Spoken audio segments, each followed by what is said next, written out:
BCCI సెలెక్టర్లు coach Gambhir చెప్పట్లేదు కానీ Kohli రోహిత్లను తొక్కేయాలని try చేసిన చాలామంది నోటి మాట పడిపోయి ఉంటుంది. 2027 వన్డే వరల్డ్ కప్ ఆడకుండా ఎలా అయినా రోకోను ఆపేయాలని ట్రై చేసిన అందరికీ ఆస్ట్రేలియా, సౌత్ ఆఫ్రికా వన్డే సిరీస్లతో సమాధానాలు చెప్పారు ఈ ఇద్దరు లెజెండ్స్.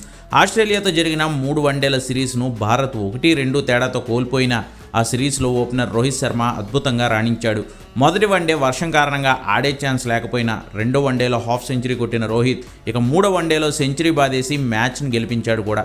సిరీస్ భారత్ ఓడిపోయినా రోహిత్ శర్మ కొట్టిన కొట్టుడికి player of the series award దక్కింది. 38 ఏళ్ల వయసులో player of the series award నెగ్గి ధోని పేరు మీద ఉన్న రికార్డుని బద్దలు కొట్టాడు కూడా. ఇప్పుడు సౌత్ ఆఫ్రికా సిరీస్లో ఆడిన 3 వన్డేల్లో 2 హాఫ్ సెంచరీలు కొట్టాడు హిట్ మ్యాన్ రోహిత్ శర్మ. రాంచీలో 57 పరుగులు, నిన్న వైజాగ్లో 75 పరుగులు చేసిన హిట్ మ్యాన్ తను ఆడిన ఆఖరి 5 వన్డేల్లో ఓ సెంచరీ, 3 హాఫ్ సెంచరీలు కొట్టి తన ఫుల్ ఫామ్ని చూపించాడు. ఆ తర్వాత ఇప్పుడు కోహ్లీ వంతు వచ్చింది. ఆస్ట్రేలియాతో జరిగిన మొదటి 2 వన్డేల్లో డకౌట్ అయిన కోహ్లీని ఘోరంగా ట్రోల్ చేశారు. గంభీర్ చెప్పింది నిజం, కోహ్లీ వయసు అయిపోయింది, ఇక వన్డే వరల్డ్ కప్కి కష్టం అన్నారు. అయితే ఆస్ట్రేలియాతో జరిగిన 3వ వన్డేలో హాఫ్ సెంచరీ కొట్టి ఫామ్లోకి వచ్చిన విరాట్ సౌత్ ఆఫ్రికాతో జరిగిన 3 వన్డేల సిరీస్లో మాత్రం విశ్వరూపం చూపించాడు. రాంచీలో సెంచరీ, గుహవటిలో సెంచరీ, వైజాగ్లో హాఫ్ సెంచరీ కొట్టి సఫారీలతో సిరీస్లో ప్లేయర్ ఆఫ్ ది సిరీస్ పురస్కారాన్ని అందుకుని క్రిటిక్స్ నోళ్లు మూయించాడు.